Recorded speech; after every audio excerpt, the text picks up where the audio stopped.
Tes cek satu.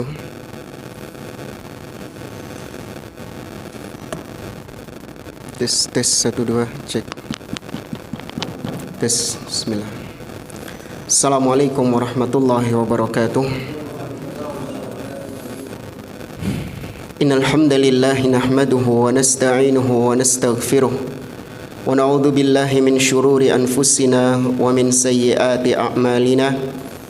Man yahdihillahu fala mudilla lahu wa man yudlil fala hadiya lahu. Wa asyhadu an la ilaha illallah wahdahu la syarika lahu wa asyhadu anna Muhammadan abduhu wa rasuluh. Ya ayyuhalladzina amanu taqullaha haqqa tuqatih wa la tamutunna illa wa antum muslimun. Ya ayyuhan nasu taqu rabbakumul ladzi khalaqakum min nafsin wahidah wa khalaqa minha zawjaha wa batha minhuma rijalan katsiran wa nisaa'a wattaqullaha alladzi tasaaluna bihi wal arham innallaha kana 'alaikum raqiba. Ya ayyuhalladzina amanu taqullaha wa qulu qawlan sadida yuslih lakum a'malakum wa yaghfir lakum dhunubakum wa man yuti'illaha wa rasulahu faqad faza fawzan 'azima. Amma ba'd. Fa inna asdaqal hadithi kitabullah wa khairal hadi hadi Muhammadin sallallahu alaihi wasallam wa syarral umuri muhdatsatuha wa kullu muhdatsatin bid'ah wa kullu bid'atin dhalalah wa kullu dhalalatin finnar. Ma'asyiral muslimin, ikhwani fillah, rahimani wa rahimakumullah. Kita melanjutkan kembali pembahasan tafsir Juz Amma oleh Fadilatul Syekh Muhammad bin Shalih Al-Utsaimin rahimahullahu ta'ala. Assalamualaikum. Pada pertemuan malam hari ini kita memasuki tafsir surah Al-Masad atau surah Al-Lahab. Surah Al-Lahab termasuk di antara surat Makkiyah.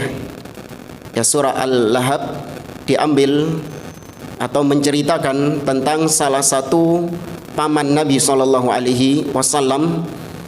yang memusuhi Nabi dan menghalangi Nabi dari at-tauhid atau menghalangi Nabi untuk berdakwah kepada tauhid.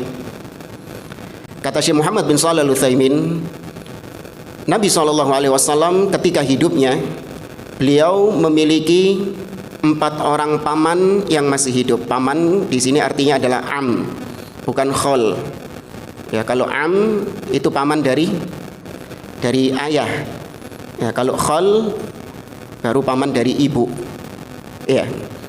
Apalagi orang-orang di Indonesia ini ketika menyebut orang yang non Arab atau orang etnis Jawa, Madura dan yang semisalnya, itu disebut dengan jamak daripada khol. Apa jamaknya khol? Jamaknya akhwal. Ya, karena memang dahulu orang-orang Arab yang datang dari Yaman menikah dengan wanita-wanita pribumi. Sehingga ketika melihat saudara-saudara ibunya, ya saudara-saudara ibunya, maka orang-orang menyebutnya dengan akhwal, paman dari ibu, karena pribumi. Tapi itu hanya istilah di sini saja. Nabi memiliki 4 orang paman yang masih hidup. Anak-anaknya Abdul Muttalib. Siapa saja 4 orang paman Nabi SAW yang masih hidup di zaman beliau? Hamzah bin Abdul Muttalib, kemudian Abu Talib, kemudian Al-Abbas, dan ini surat ini Abu Lahab. Iya.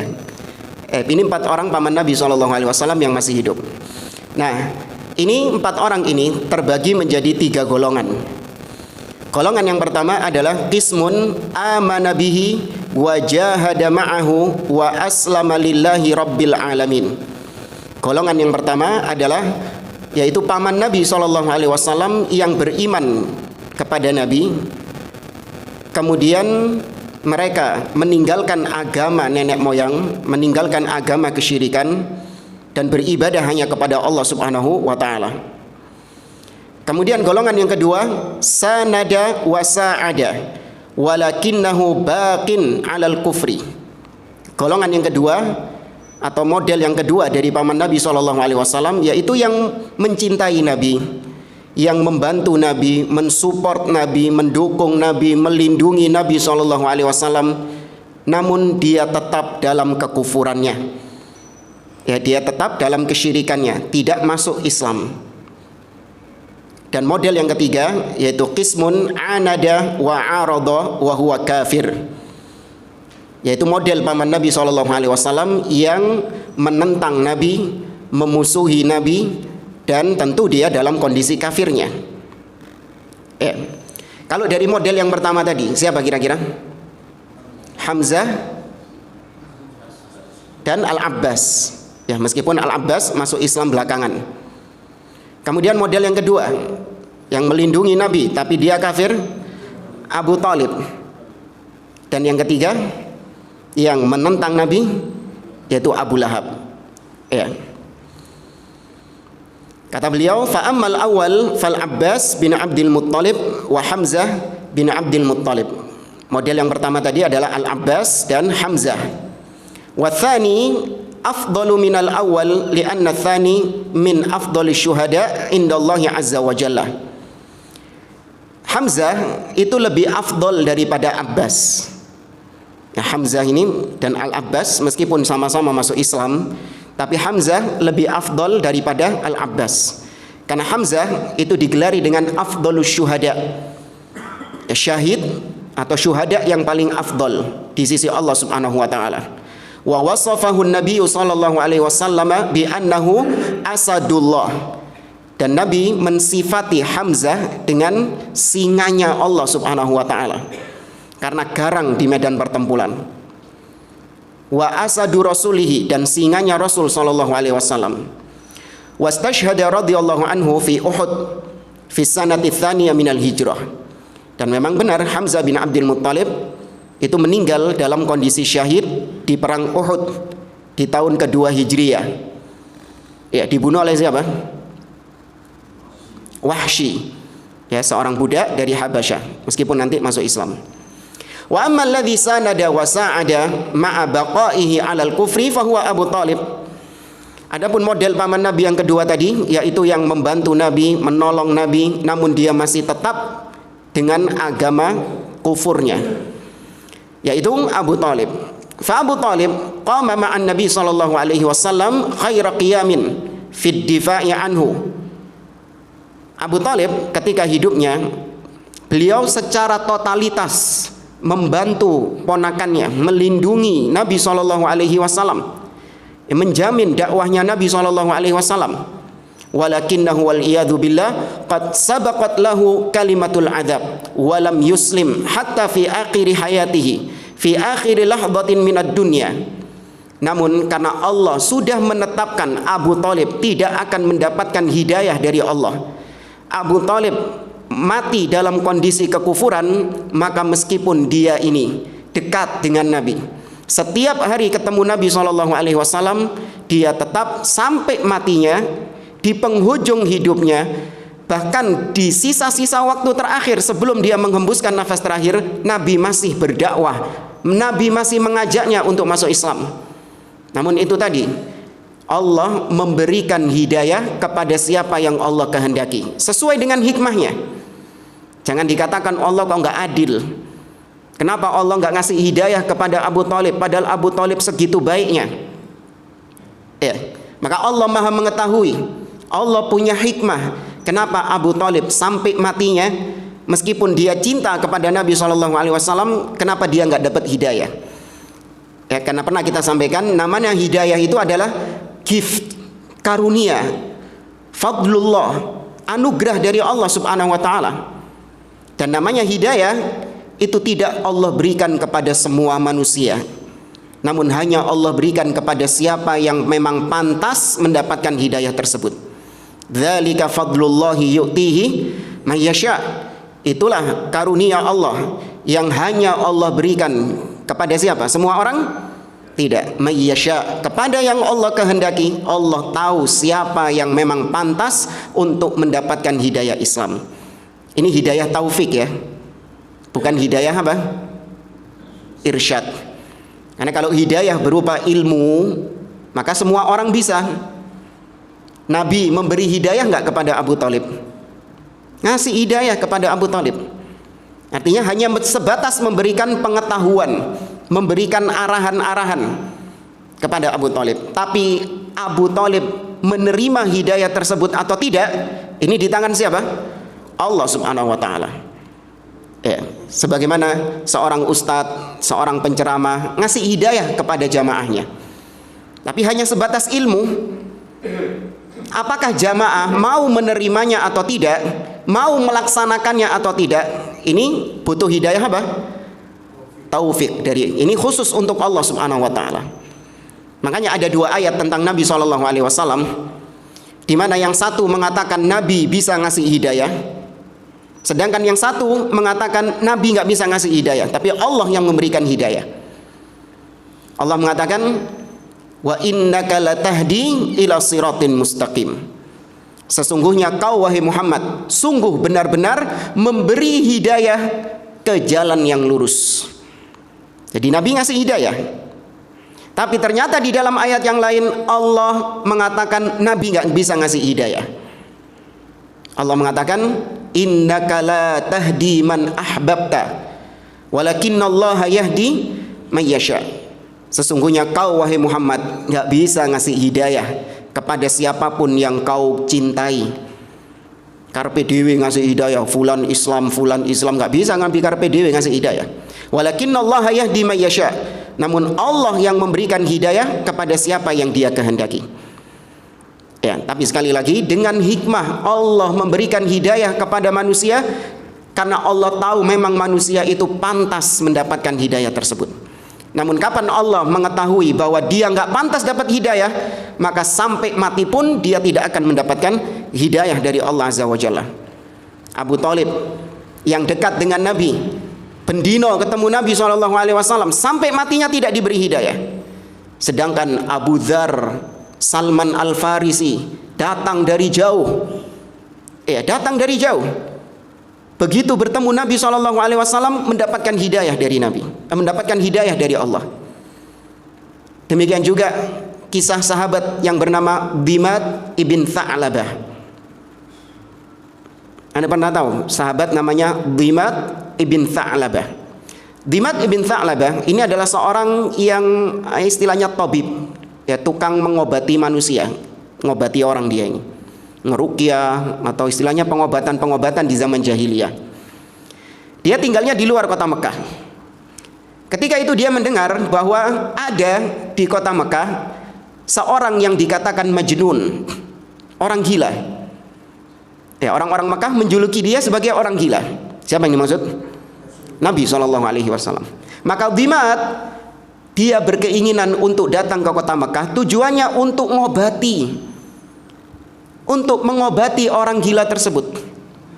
Ternyata sampai ketika bertemu Nabi, bertemu Nabi SAW, dia menawarkan diri untuk mengobati. Namun apa yang diucapkan Nabi?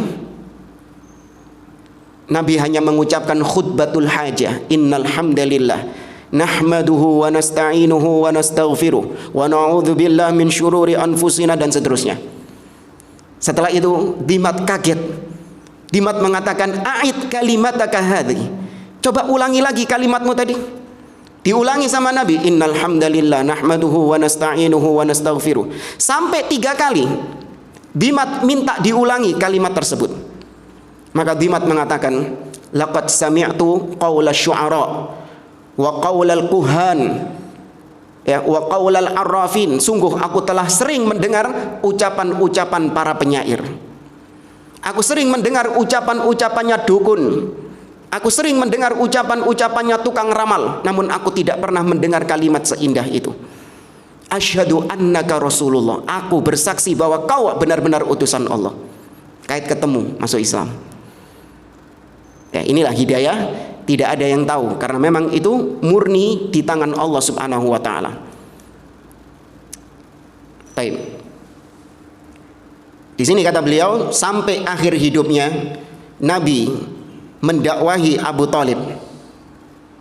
an yuslima lakinnahu aba bal wa mata ala qawlihi innahu ala millati Abdul Muttalib. Nabi datang kepada Abu Thalib di akhir-akhir hidupnya ini, sesaat menjelang Abu Thalib wafat. Tapi ternyata di sampingnya ada Abu Jahal. Di samping Abu Thalib sudah ada Abu Jahal. Maka Nabi mengatakan kepada Abu Thalib, ya ammi, qul la ilaha illallah kalimatan uhajju laka biha indallahi yaumal qiyamah. Wahai pamanku, ucapkan saja kalimat la ilaha illallah, yang dengan kalimat itu akan aku jadikan sebagai bukti untuk membelamu kelak di hadapan Allah Subhanahu wa taala. Maka Abu Jahal mengatakan, atarghabu an millati Abdul Muttalib. Wahai Abu Thalib, apakah kau sudah enggan, sudah benci, sudah bosan dengan agama bapakmu sendiri, agama nenek moyangmu sendiri? Maka diulangi lagi sama Nabi, ya ammi qul la ilaha illallah, wahai pamanku ngomong la ilaha illallah. Sampai akhirnya singkat cerita Abu Thalib tetap mengatakan ala millati Abdul Muttalib, aku tetap berada di atas agama ayahku, agama nenek moyangku, yaitu agama kesyirikan. Fasyafa'a lahu Nabi sallallahu alaihi wasallam hatta kana fi dahdahin min nar wa alaihi na'lan yaghli minhuma dimaghuhu. Maka Nabi pun meminta syafaat kepada Allah bagi pamannya Abu Thalib. Ini khusus ya. Sebenarnya nggak boleh orang kafir dimintakan syafaat, itu nggak boleh. Orang yang mati di atas kekufuran boleh didoakan nggak? Nggak boleh. Ya, Allah mengatakan dalam surah At-Taubah, maka nalin nabi walladzina amanu ayyastaghfiru lil musyrikin walau kanu uli qurba min ba'di ma tabayyana lahu annahum ashabul jahim. Tidak pantas bagi seorang nabi atau orang-orang yang beriman memintakan ampun kepada Allah bagi kaum musyrikin, orang yang mati di atas kekufuran. Nggak pantas, nggak boleh. Walau kanu uli kurba, meskipun karib kerabatnya sendiri, nggak boleh. Kalau dia mati di atas kekufuran, nggak boleh didoakan, apalagi dimintakan syafaat. Ya, maka kisah ini itu kekhususan Nabi SAW, tidak boleh ditiru oleh yang lain. Ya, karena orang-orang kafir disifati oleh Allah, fama tanfa'uhum syafa'atus syafi'in. Tidak bermanfaat syafaat bagi orang-orang kafir, meskipun banyak yang ngasih syafaat kepada mereka, karena Allah nggak ridho orang kafir diberikan syafaat. Namun Abu Thalib dikhususkan, dia dapat syafaat dari Nabi SAW. Cuman syafaatnya bukan syafaat yang mengeluarkan Abu Thalib dari neraka, tapi hanya sebatas meringankan azab Abu Thalib. Bagaimana ringannya azab Abu Thalib di neraka? Perhatikan kata beliau, hatta kana fi dahdahin min nar, yaitu dia berdiri di atas kerikil dari kerikil-kerikil neraka. Atau dalam riwayat yang lain, dia mengenakan sendal yang terbuat dari api. Sudah sebatas itu saja. Dia berdiri di atas kerikil atau dia mengenakan sendal yang terbuat dari api. Gara-gara itu, yaghli minhuma dimaghuhu, otaknya mendidih. Ya, otaknya mendidih. Wis, ini siksa neraka yang paling ringan yang didapatkan oleh Abu Thalib. Abu Thalib ini di neraka VVIP. Ya, neraka yang VVIP. Baik, kemudian amma tsalits, adapun yang ketiga, model paman Nabi yang ketiga, yaitu alladzi anada wa arada fahuwa Abu Lahab. Paman Nabi yang menentang dakwah Nabi SAW, memusuhi Nabi SAW, yaitu Abu Lahab. Anzalallahu fihi suratan kamilatan tutla fis salawat faradaha wa naflaha. Bahkan berkaitan khusus dengan Abu Lahab ini, Allah sampai menurunkan satu surat khusus yang hanya berisi tentang Abu Lahab saja. Ambil bucu isisan Ummu Jamil, di mana surat ini itu dibaca oleh kaum muslimin baik ketika sholat fardu ataupun ketika sholat sunnah. Ya, jadi nggak ada masalah ya membaca surat Al-Lahab itu jangan dianggap sebagai hal yang tabu, karena ada anggapan sebagian orang, wallahu a'lam ini dari mana asalnya, yaitu nggak boleh membaca surat Al-Lahab ketika sholat. Kenapa katanya? Membuat hati Nabi sedih karena pamannya disiksa di dalam neraka. Maka ini keliru. Nggak ada masalah membaca surat Al-Lahab baik ketika sholat ataupun sholat wajib ataupun sholat sunnah. Fis-sirri wal alan, baik ketika sholat yang bacaannya sir atau yang bacaannya jahar. Yuthabul mar'u ala tilawatiha. Seorang yang membaca surat Al-Lahab diberi pahala karena itu ayat apa? Al-Quran. Ya, surat Al-Lahab ini termasuk ayat Al-Quran. Ala kulli harfin asyru hasanat. Setiap huruf itu dibalas oleh Allah, dilipat gandakan menjadi 10 kebaikan. Seperti yang pernah kita sampaikan, Nabi mengatakan, kata Nabi SAW, man qara'a harfan min kitabillah falahu hasanah wal hasanatu bi asyri amsalihha. Barang siapa yang membaca satu huruf dari Al-Quran, surat Al-Lahab termasuk di antara Al-Quran, maka dia mendapatkan satu pahala, dan satu pahala ini dilipat gandakan menjadi 10. Yaqulullahu azza wa jalla tabbat yada abi lahabi wa tab. Ya, kata Allah Subhanahu wa taala, celaka kedua tangan Abu Lahab dan binasalah kedua tangannya. Wa hadza raddun ala Abi Lahab hina jama'ahumun Nabi sallallahu alaihi wasallam liyad'uhum ila Allah fabasyara wa anzar. Jadi ceritanya Nabi sallallahu alaihi wasallam itu berapa tahun dakwah sembunyi-sembunyi. Dakwah sir, ketika diangkat menjadi nabi, beliau berdakwah secara sembunyi-sembunyi dulu. Cuk suwe.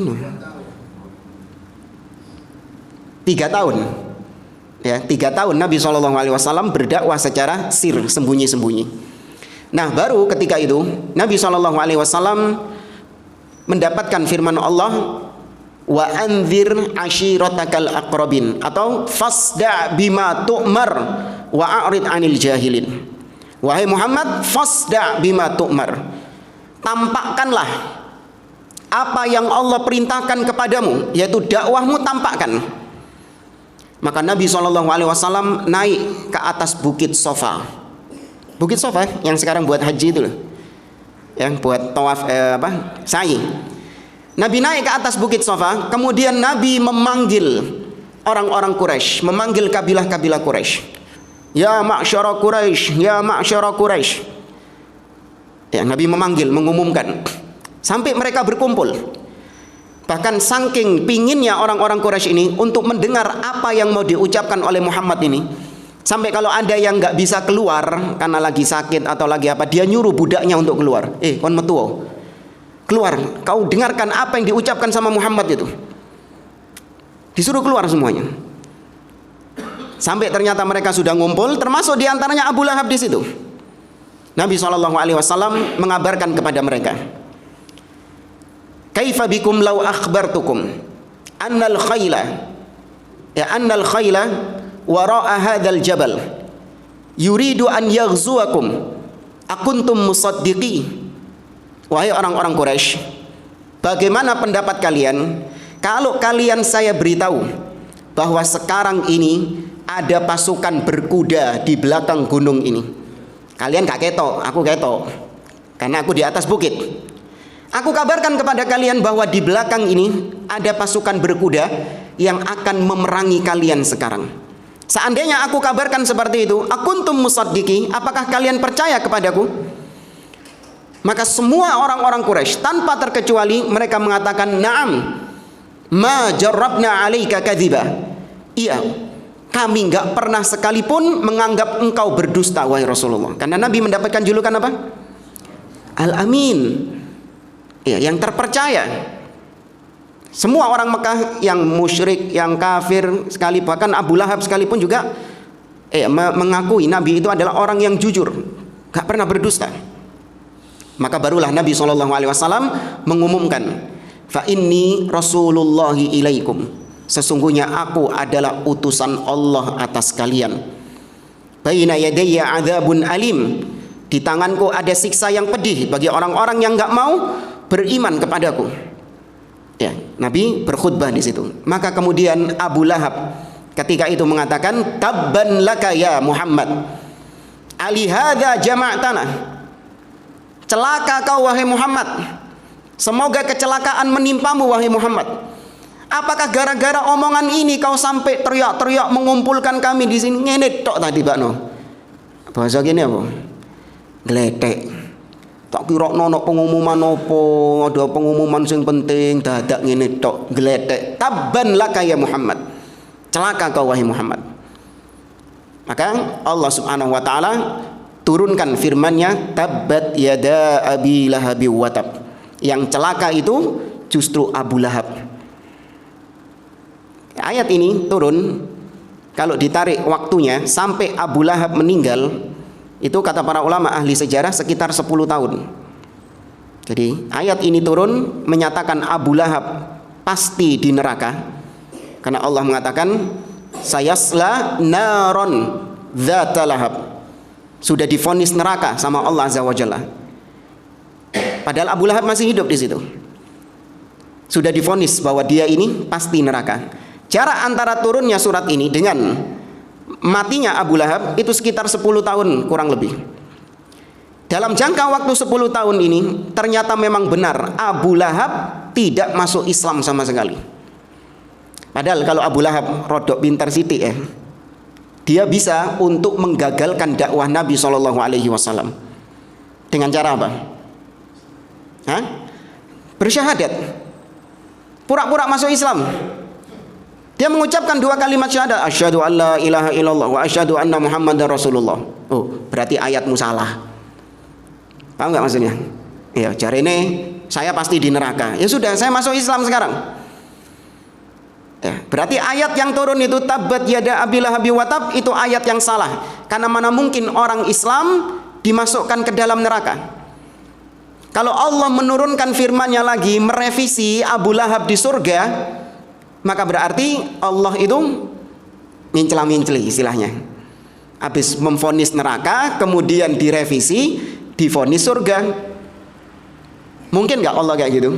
Nggak mungkin. Ternyata memang benar. Sampai 10 tahun ayat ini turun, sama sekali Abu Lahab nggak kepikiran untuk masuk Islam, meskipun secara pura-pura. Jadi benar yang Allah firmankan, sampai matinya Abu Lahab dalam kondisi kufur.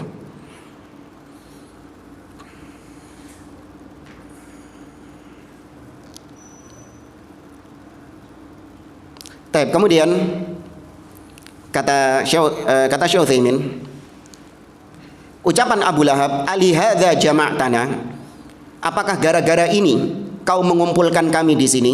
Itu isyaratun litahqir, untuk melecehkan Nabi, untuk menghina Nabi SAW. Yakni hadza amrun haqirun ma yahtaju an yujma'a lahu zu'ama'u Quraisyin. Maksudnya Abu Lahab, ini perkara sepele, perkara receh. Nggak perlu kau teriak-teriak mengumpulkan para tokoh-tokoh Quraisy, para pembesar-pembesar Quraisy di sini, nggak perlu. Urusan gini tok ae lu. Sampai teriak-teriak mengumpulkan masyarakat di tengah, ini siang-siang jamaah. Ketika siang hari. Wa hadza ka qaulihi ahadzal ladzi yadhkuru alihatakum. Ini sama seperti ucapan orang-orang Quraisy dalam surah Al-Anbiya ayat 36. Orang-orang Quraisy mencela Nabi SAW dengan mengatakan ahadzal ladzi yadhkuru alihatakum. Orang ini dah yang selama ini menghina Tuhan-Tuhan kalian. Ini dah orangnya yang selama ini menghina Tuhan-Tuhan kalian. Tapi intinya mereka senantiasa mencela Nabi SAW.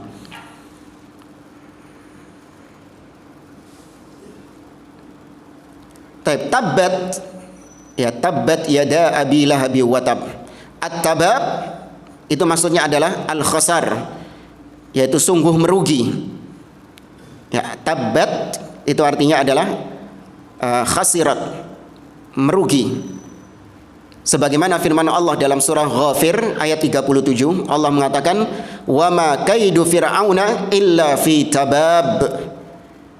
Dan tidaklah makar Fir'aun, tipu daya Fir'aun kecuali fi tabab, kecuali itu kerugian bagi Fir'aun itu sendiri. Kemudian kata Syekh Utsaimin, "Wa bada'a bi yadayhi qabla dzatihi li'anna al-yadain huma alatal amali wal harakah wal akhdhu wal ata' wa ma ashbaha dzalik wa hadzal laqab Abu Lahab laqab munasib tamaman li halihi wa ma'alihi wajhul munasabah anna hadzal rajul sawfa yakunu fi narin tataladha lahaban 'aziman mutabaqatan li halihi wa ma'alihi." Kata beliau, Allah memulai dulu dengan kedua tangan. Tabbat yada Abi Lahab, celaka atau merugi kedua tangan. Allah buka kedua tangan dulu yang celaka sebelum orangnya.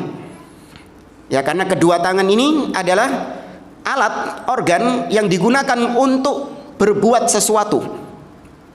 Ya, dengan kedua tangan inilah manusia berbuat sesuatu. Dia memberi, dia mengambil, atau perbuatan-perbuatan apapun itu kebanyakan dilakukan dengan kedua tangan. Kemudian Allah menjuluki atau nama Abu Lahab itu sangat pas sekali dengan kondisinya dia, karena lahab itu artinya bara api. Ya, lahab itu artinya bara api. Karena memang cocok dengan perbuatannya Abu Lahab yang memang senantiasa panas sebagaimana panasnya bara api. Ucapannya itu panas seperti panasnya bara api. Dan endingnya Abu Lahab, akhir dari kehidupannya Abu Lahab disiksa di neraka juga mendapatkan panas dari bara api itu. Ya, maka nama Abu Lahab itu cocok dengan kondisinya dia. Memang nama Abu Lahab itu bukan dari Nabi, ya, beda sama Abu Jahal. Ya, kalau Abu Jahal itu dari Nabi. Ya, Abu Jahal itu biasanya orang-orang Quraisy manggilnya apa? Abul Hakam. Ya, bapaknya cerdas, bapaknya kecerdasan. Maka dirubah sama Nabi menjadi Abu Jahal, bapaknya kebodohan. Itu dari Nabi. Tapi kalau Abu Lahab itu memang namanya dia. Ya, memang julukannya dia. Bukan dari Nabi SAW.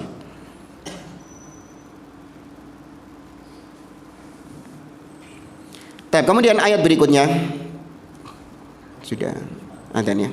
Kita dengarkan kumandang adzan dulu.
Kita lanjutkan lagi.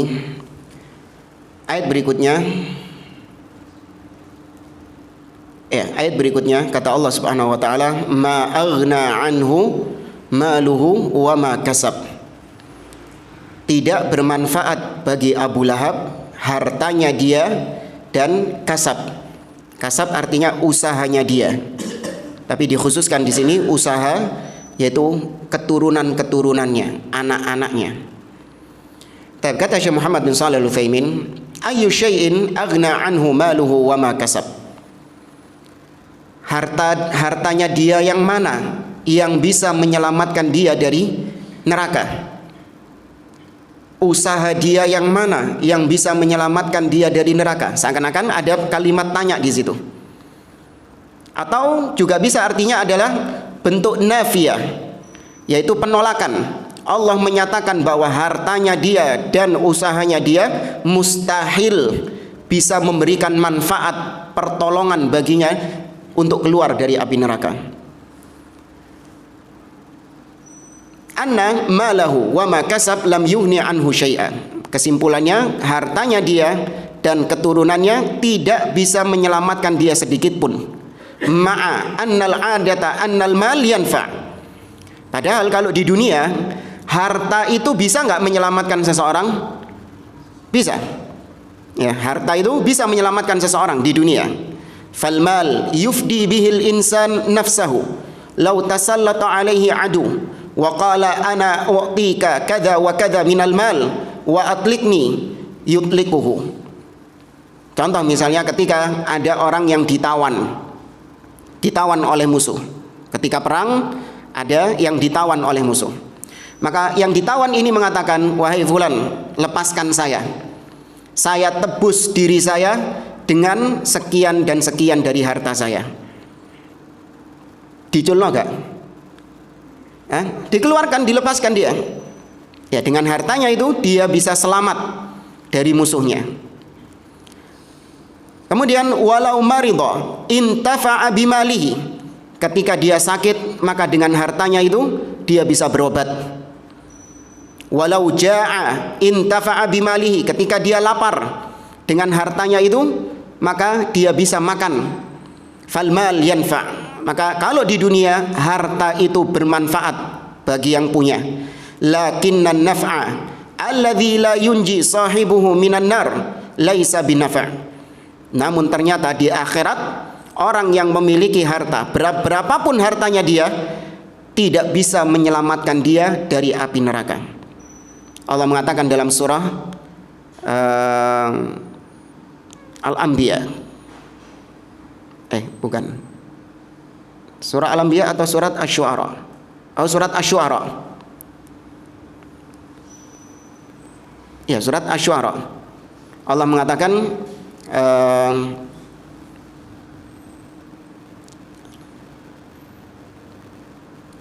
surat Al-Haqqah. Kata Allah Subhanahu wa taala tentang orang-orang yang mendapatkan catatan amal dengan tangan kiri. Kata mereka, halaka an ma aghna anni maliyah halaka anni sultaniyah. Ma aghna anni maliyah, duhai betapa tidak bermanfaatnya hartaku dahulu. Halaka anni sultaniyah, kedudukanku, jabatanku hilang ketika itu, ketika hari kiamat itu. Maka di hari kiamat harta tidak akan bermanfaat bagi pelakunya. Yauma la yanfa'u malun wala banun. Ya, ini ada di dalam surat Asy-Syu'ara. Yauma la yanfa'u malun wala banun illa man atallaha biqalbin salim. Hari di mana tidak bermanfaat harta dan anak keturunan kecuali yang datang kepada Allah dengan hati yang selamat, yaitu dengan hati yang bertauhid kepada Allah. Kemudian wa ma kasab, ya al-kasab yakni ma kasaba minal walad. Ya al-kasab itu artinya usaha dia, jerih payahnya dia. Tapi dikhususkan oleh beliau wa ma kasab artinya minal walad, yaitu usaha dia berupa anak. Karena anak itu termasuk usahanya seseorang. Hasil jerih payahnya seseorang itu adalah anaknya dia. Ini sebagaimana ucapan Nabi SAW dalam hadisnya. Nabi mengatakan, inna atyaba ma akaltum min kasbikum wa inna auladakum min kasbikum. Sesungguhnya sebaik-baik apa yang kalian makan itu adalah dari hasil usaha kalian sendiri. Dan anak-anak kalian itu adalah hasil usaha kalian. Ditarik dari sini, hartanya anak itu adalah hartanya orang tua. Ya, makanya tidak ada istilah bapak mencuri uang anaknya, itu nggak pernah ada. Ya, dan tidak akan dihukum dengan hukuman had. Ya, dipotong tangannya ketika ada bapak mengambil uang anaknya, itu tidak ada hukuman had di dalam agama Islam.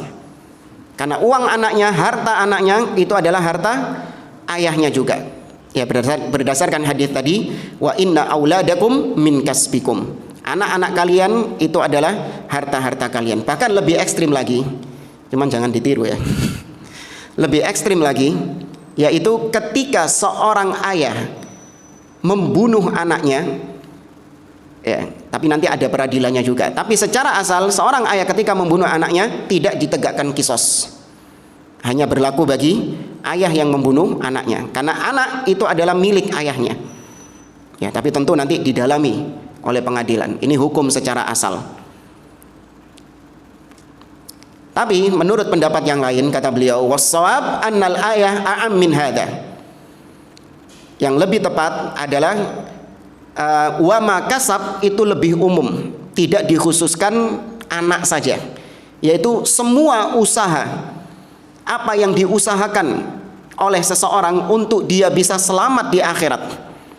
Perbuatan-perbuatan dia, amalan-amalan dia, itu usahanya dia. Maka orang kafir, betapapun usahanya dia, sengoyo apapun usaha dia di dunia, maka bermanfaat nggak bagi dia di akhirat? Tidak bermanfaat. Ya. Orang kafir ketika di dunia banyak membantu, ya, banyak berderma, memberi makan kepada fakir miskin, menolong orang-orang, banyak berbuat kebaikan dia. Dia berharap kelak di kehidupan selanjutnya, yaitu di akhirat, apa yang dia usahakan itu bisa menyelamatkan dia dari azab. Tapi ternyata usahanya dia itu dinilai nggak sama Allah? Tidak dinilai sedikit pun. Ya. Maka kata beliau, mencakup semua apapun usaha-usaha dia, bukan hanya anak-anaknya saja. Kemudian kata Allah, sayasla naran dzata lahab. Maka Abu Lahab sayasla, sa di sini artinya adalah yakni kelak, saufa, dia kelak akan masuk ke dalam neraka. Annallaha ta'ala tawa'adahu bi annahu sayasla naran dzata lahab an qarib. Sayasla naran dzata lahab, yaitu Allah mengancam, tapi dengan ancaman yang pasti, bukan gertakan, bukan. Allah mengancamkan neraka kepada Abu Lahab yang dia akan mendapatkan siksa itu dalam waktu yang singkat. Li'anna mata'ad dunya wal baqa fid dunya mahma tala fa innal akhirah qaribah. Karena kehidupan dunia ini, berapapun usia manusia tersebut, berapapun panjangnya usia itu, namanya kehidupan dunia itu tetap disifati dengan qarib. Kehidupan yang sebentar, kehidupan yang singkat. Mau 1000 tahun usianya, ya, mau berapapun usianya, namanya dunia itu pasti sifatnya kehidupannya qarib. Maka Allah gunakan kata-kata sayasla naron dzata lahab. Abu Lahab akan masuk. Ya, yasla itu bisa maknanya adalah dakhala. Abu Lahab masuk ke dalam neraka. Atau yasla itu juga bisa berarti adalah dipanggang. Ya, di Arab itu saya pernah ngelihat ada salah satu menu di restoran, yaitu ad-dajjajah al-masliyah. Ya, ad-dajjajah al-masliyah artinya ayam panggang. Ya, ayam panggang. Nah, itu dari kata-kata yasla. Ayam yang dipanggang. Tapi ini Abu Lahab yang dipanggang. Waliyadzubillah. Dia akan masuk ke dalam neraka Dzatal Lahab.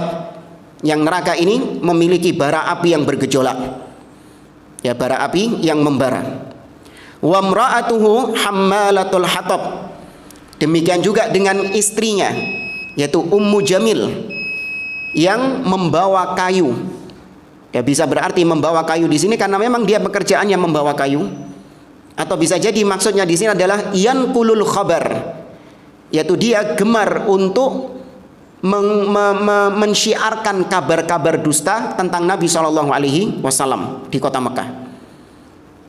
Ya, mulutnya itu suka mencela Nabi atau berdusta, menyiarkan kabar-kabar yang dusta kepada Nabi SAW. Sudah selesai? Hah? Selesaikan ya. Baik. Kata beliau, ngeringkesnya dan bingung ini. Tapi di ayat yang terakhir Allah Azza wa Jalla mengatakan fi jidiha hablun min masad. Ya, al-jid itu artinya adalah al-unuq, yaitu apa ini? Ya, leher. Ya, pundak. Fi jidiha hablun, hablun itu ma'ruf, tali. Ya, fi jidiha hablun, yaitu tali. Kemudian yakni annaha mutaqalladatun hablan minal lif takhruju bihi ila sahra liturabbitu bihi al-hatab alladhi ta'ti bihi litada'ahu fi tariqin Nabi sallallahu alaihi wasallam.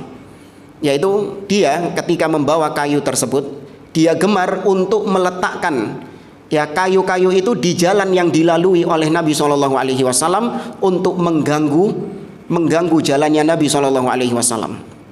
Ya, karena kita tahu kayu-kayu yang tajam, ya kayu-kayu yang keras itu diletakkan di jalan-jalan yang sering dilalui oleh Nabi. Ini maksudnya Ummu Jamil.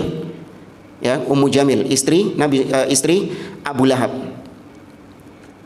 Abu Lahab ini punya dua orang putra yang dua-duanya menikah dengan putri Nabi SAW. Siapa dan siapa? Hah?